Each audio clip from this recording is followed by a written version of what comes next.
Hey everyone, back to help you guys review the circle and segment relationships.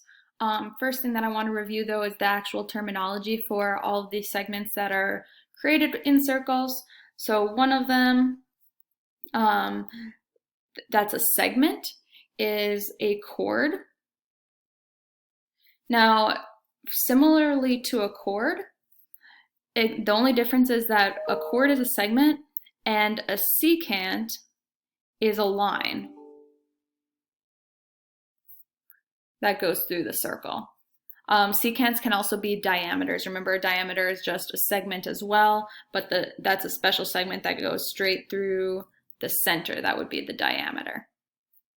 Then you have, okay, and the next segment that we're going to be talking about is a tangent line. And a tangent line hits the circle just one point outside or on the edge of the circle. So again, this is a tangent line.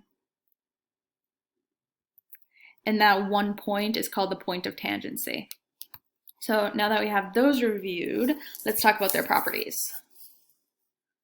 So if you have two tangent lines, the segments that they create from this circumscribed point are going to be equal. So whatever this top segment is, let's say that it's 20, the bottom segment will also be 20. Now, of course, I got to make it more difficult for you guys. So a lot of times these will be equations like x plus 7, and the bottom one would be 3x plus something, and you'd set the equations equal to each other and solve for x. Second property is between two chords. So the relationship between two chords is that they are going to divide each other proportionally. So you'll take one chord and you'll multiply the two parts of it, so w times x, that will be equal to the other chord, to the parts of the other chord. So it would be y times z. Okay. And then we have two secant lines, and this one's a little bit trickier. So the relationships with the secant lines is that you're going to take the entire distance from x and w, so this whole secant line, and you're going to multiply it by just this portion of w. Then you're going to take, that is going to be equal to this whole segment from z to y, and you're going to add that together, so it's this entire distance times y.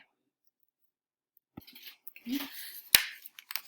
And then lastly, we have a tangent and a secant line. And again, the property for this one is a little bit strange, but what you're looking at is you're looking at squaring the distance of the tangent, or the circumscribed point, to the point of tangency. So that would be x squared. And that's going to be equal to the entire length of yz. So again, y plus z is going to give you this whole distance times y, which is just the distance from the circumscribed point to the edge of the circle.